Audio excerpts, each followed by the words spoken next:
Assalamualaikum warahmatullahi wabarakatuh. Kami dari kelompok 2 akan membuat video pembelajaran tentang materi aplikasi geometri bidang datar segitiga. Untuk lebih jelasnya kami akan memaparkan materi di video berikut ini. Adapun anggota kelompok kami, yang pertama ada Ima'lu Solihah, kedua Intan Nur Aini, ketiga Niken Aulia Ramadhani, dan yang terakhir Valencia Indah Ayung Tias. Kami akan memaparkan materi yang sesuai dengan digambar, bisa dilihat ya teman-teman. Yang pertama ada pengertian geometri bidang datar. Geometri adalah pendekatan untuk memecahkan suatu masalah dalam mengenali bentuk benda-benda, membandingkan, membedakan, dan juga membedakan kesamaan dan perbedaan bentuk suatu benda yang ada di sekitar. Bentuk geometri yang disebut bidang datar adalah bentuk geometri yang hanya memiliki dua dimensi atau yang hanya memiliki luas dan tidak memiliki volume seperti persegi panjang, lingkaran, segitiga, dan lain-lain.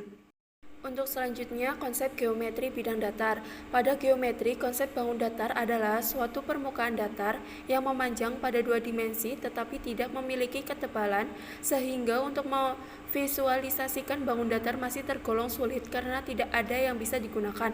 Dalam suatu konsep geometri bangun datar, bangun-bangun tersebut merupakan sifat, sedangkan yang konkret atau nyata merupakan benda yang dilihat atau yang dipegang dengan memenuhi sifat bangun-bangun geometri, sehingga cangkupan dalam suatu konsep geometri bangun datar meliputi macam-macam dan sifat-sifat bangun datar, rumus-rumus seperti luas, keliling, dan lain-lain. Pengertian segitiga. Segitiga merupakan sebuah bangun datar yang jumlah sudutnya sebesar 180 derajat, serta dibentuk dengan cara menghubungkan tiga buah titik yang tidak segaris dalam satu bidang. Jenis segitiga. Yang pertama, segitiga sama sisi, kedua, segitiga sama kaki, ketiga, segitiga siku-siku, keempat, segitiga sembarang. Untuk gambarnya bisa dilihat ya teman-teman. Yang selanjutnya, sifat segitiga. Yang pertama ada segitiga sama sisi. Yang pertama memiliki tiga buah simetris putar, kedua memiliki tiga buah simetri lipat, ketiga terdiri dari tiga buah sisi yang panjangnya sama, yang terakhir memiliki tiga sudut yang sama besar. Yang kedua, segitiga sama kaki. Memiliki, dapat menempati bingkainya dengan dua cara. Kedua, memiliki dua sudut alas yang sama besar. Ketiga, memiliki dua buah sisi sama panjang. Sisi-sisi tersebut disebut dengan kaki segitiga. Yang terakhir, memiliki satu buah sumbu simetri. Yang ketiga, segitiga siku-siku. Yang pertama, mempunyai satu sisi miring atau hipotenusa. Kedua, hipotenusa di setiap sisi selalu di depan sudut siku-siku. Ketiga, memiliki satu buah sudut siku-siku yang besarnya 90 derajat. Yang terakhir, memiliki dua sisi siku-siku yang mengapit satu sudut siku-siku. Yang terakhir, segitiga sembarang. Yang pertama, ketiga sudutnya mempunyai besar yang berbeda. Kedua, terdiri dari tiga buah sisi yang panjangnya tidak sama. Ketiga, tidak mempunyai simetris lipat.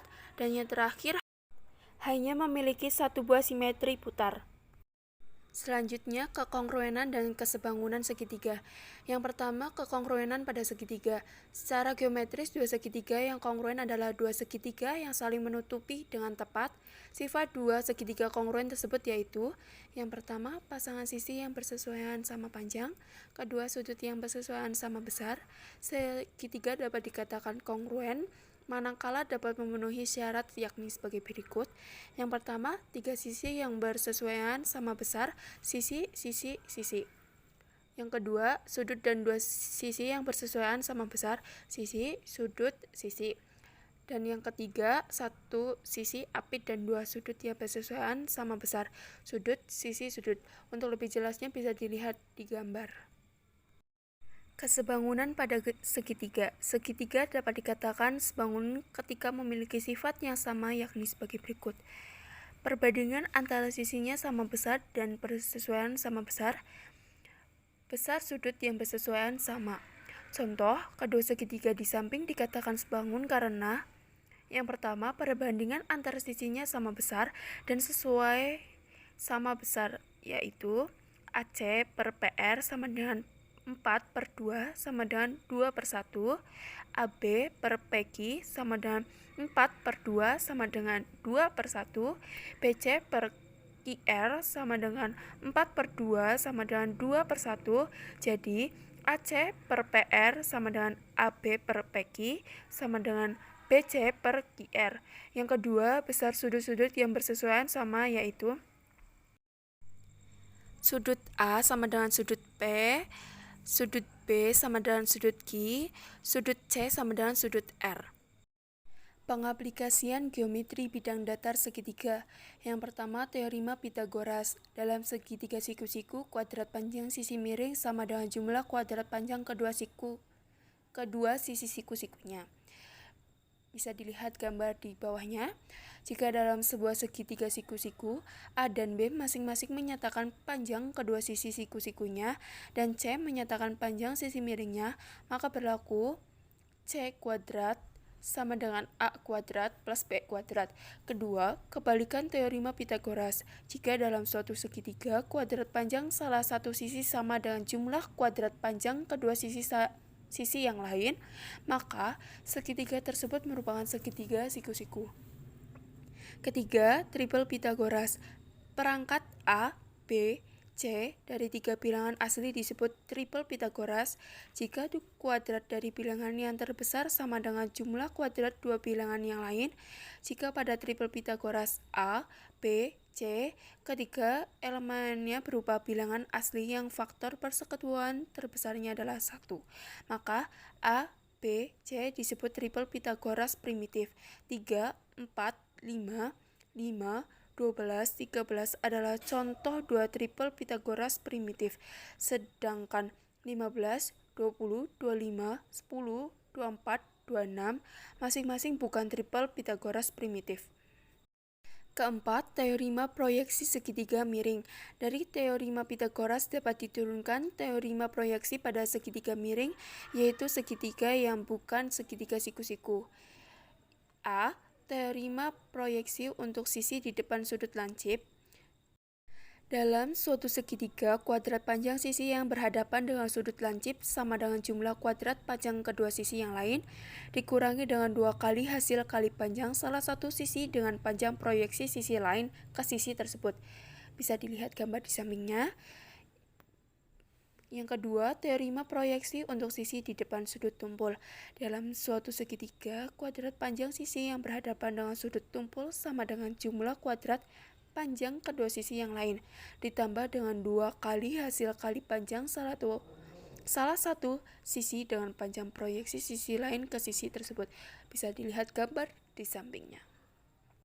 Kelima, teorema Stopford. Jika dalam segitiga ABC, X menyatakan panjang ruas garis yang menghubungkan titik sudut C dengan titik P yang terletak pada sisi AB, sehingga AP sama dengan C1 dan BP sama dengan C2, maka berlaku X kuadrat C sama dengan A kuadrat C1 plus B kuadrat C2 dikurangi C1, C2, dan C.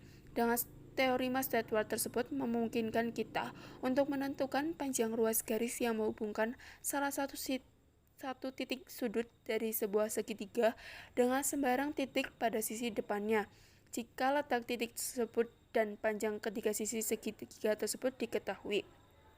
Lebih jelasnya ada di gambar di samping. Keenam, teorema tentang panjang garis tinggi pada sebuah segitiga yang diketahui panjang ketiga sisinya. Jika dalam segitiga A, B, C, yang panjang sisinya A, B, dan C, panjang garis tinggi ke sisi-sisi BC, AC, dan AB berturut-turut, TA, TB, dan TC, serta S menyatakan setengah keliling segitiga tersebut, maka berlaku. Bisa dilihat gambar sebelahnya. Yang ketujuh, teorema tentang panjang garis berat pada sebuah segitiga yang diketahui panjang ketiga sisinya atau teorema Apollonius. Jika dalam segitiga ABC yang panjang ketiga sisinya masing-masing A, B, dan C, dan panjang garis berat yang melalui titik-titik sudut A, B, dan C berturut-turut adalah MA, MB, dan MC, maka bisa dilihat gambar di bawahnya.